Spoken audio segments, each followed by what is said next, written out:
Chers amis, bonjour. Nous sommes le mardi 15 juin 2021. Il est presque 9 heures. Quelques news de l'Arménie, de l'Artsakh, de la diaspora arménienne. Commençons par les nouvelles internationales.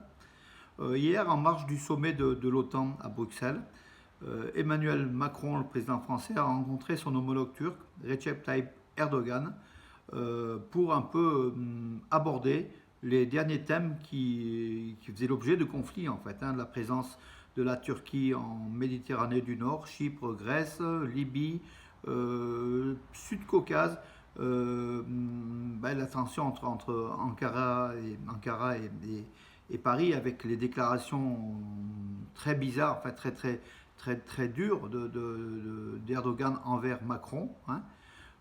Il semble qu'au bout de 40-45 minutes de discussion, que beaucoup de choses en fait soient dégonflées, tout simplement le conflit. Macron a dit que en fait ça a avancé, donc il y a un climat d'apaisement qui est revenu entre la Turquie et la France. Voilà, on n'en connaît pas plus. Le sort donc du Karabakh, des Arméniens, de l'Arménie peut-être est passé donc en dernier. Donc on ne sait pas si ça a été abordé d'ailleurs avec Erdogan. Toujours est-il que Erdogan cherche un allié donc pour ici au cœur de l'Europe et dont la France. Erdogan en a bien besoin pour son économie, et puis les élections l'an prochain. Voilà, et puis la France cherche aussi un apaisement diplomatique avec la Turquie. A priori, donc la tension entre les deux pays va baisser.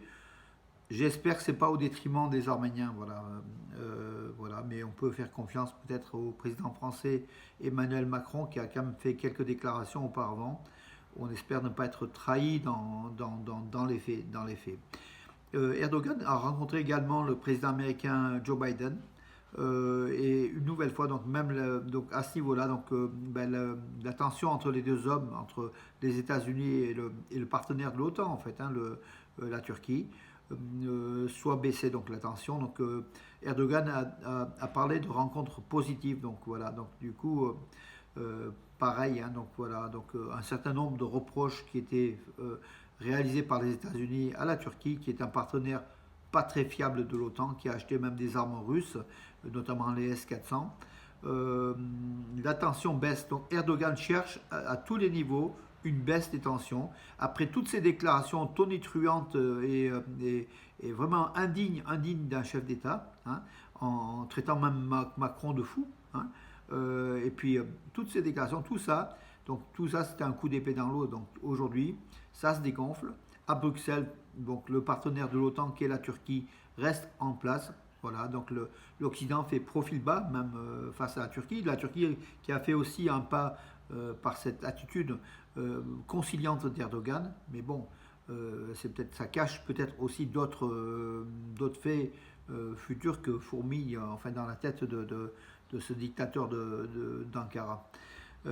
À voir, à suivre donc cette baisse de tension si elle est réelle sur le terrain. Donc la première des choses, elle devrait aussi baisser au Sud-Caucase et en Artsakh.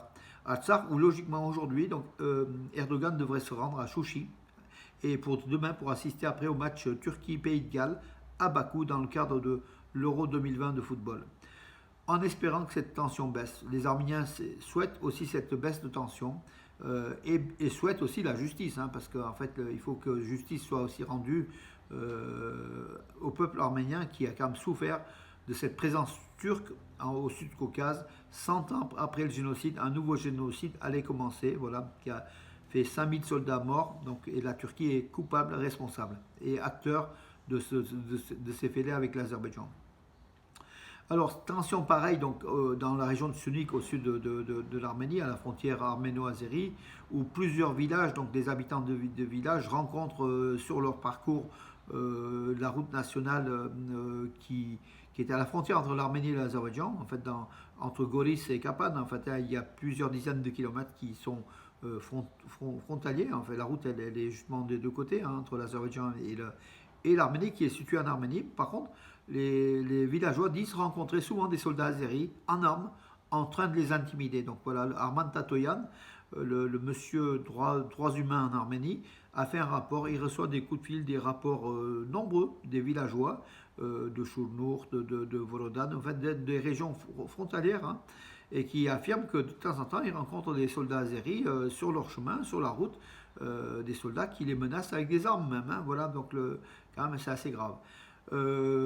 Inauguration du lycée français Anatole France à Yerevan hier. Donc c'est l'ambassadeur de France en Arménie qui a sur sa page Facebook placé un large reportage avec Jonathan, son excellence Jonathan Lacotte, donc directeur, et puis directeur de l'agence de l'enseignement français à l'étranger, Olivier Brochet, donc il était présent, hein, il y avait quelques personnalités, mais attention, à l'inauguration de ce lycée français Anatole France à Yerevan, aucun ministre, aucun sous-ministre, donc en fait la France n'a pas jugé utile de déléguer une personnalité politique de haut rang pour cette inauguration. Ce qui peut paraître un peu bizarre, mais bon, peut-être l'Arménie compte est un pays de seconde zone, hein, peut-être pour la politique étrangère française. Voilà, on peut se poser la question si l'Arménie est prise vraiment au sérieux par la France. En philatélie, donc la poste arménienne High Post a procédé à l'émission d'un thermobloc donc à l'occasion du 150e anniversaire du compositeur Alexandre Spendarian, donc l'opéra d'Yerevan, donc porte le nom Alexandre Spendarian, donc c'est le nom de ce compositeur, hein, qui est né en 1871, qui est mort en 1928 et qui a laissé une trace indélébile, hein, donc dans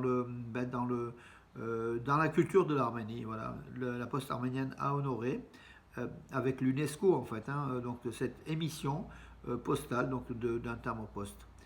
Tous les tunnels d'Erevan, les tunnels routiers d'Erevan ont été aménagés par l'éclairage en fait au LED. Donc tous les tunnels seront éclairés nuit et jour, en 24 heures sur 24 à Yerevan. Donc ça donnera un charme un peu plus important à la capitale arménienne, mais surtout une sécurité plus grande avec cette lumière au sein même donc, de ces tunnels qui des fois étaient effectivement très très sombres, même en plein jour on ne voyait rien. Voilà, très très bonne chose. Voilà mes amis.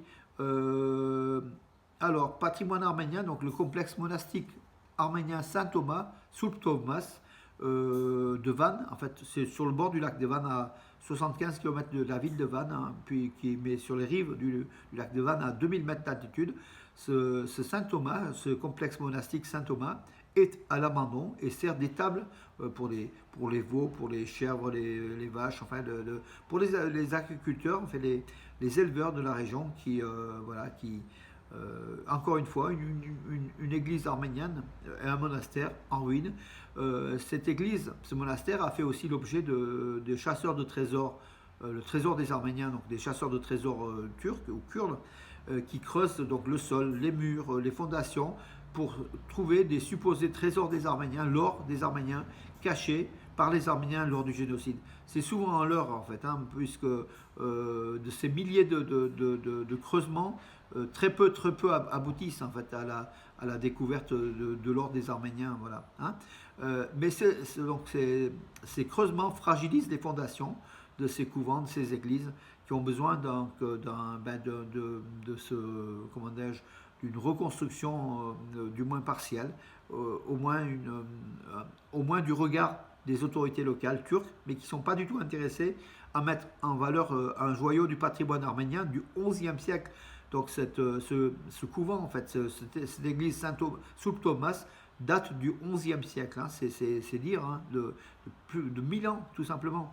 Voilà, mais la Turquie n'est pas pressée de mettre en valeur ce patrimoine arménien qui se dégrade.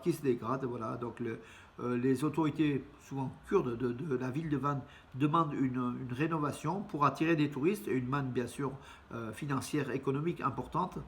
Mais ce n'est pas le cas, donc c'est toujours à l'abandon. Ça a été signalé par Ermeni Haber, qui est un site d'information très intéressant sur ce qui se passe donc en Arménie occidentale, qu'on dit Turquie de l'Est. Voilà mes amis. Bon, écoutez, pour aujourd'hui, j'en ai terminé. Je vous donne rendez-vous à demain et puis bonne journée, et surtout des journées de chaleur particulièrement difficiles pour ceux qui n'aiment pas la chaleur et particulièrement agréable pour ceux qui l'aiment. Et chez les Arméniens, il y a beaucoup d'Arméniens qui aiment la chaleur. On est des enfants du soleil, comme disait un de mes amis. Voilà mes amis aussi, bonne journée et à demain.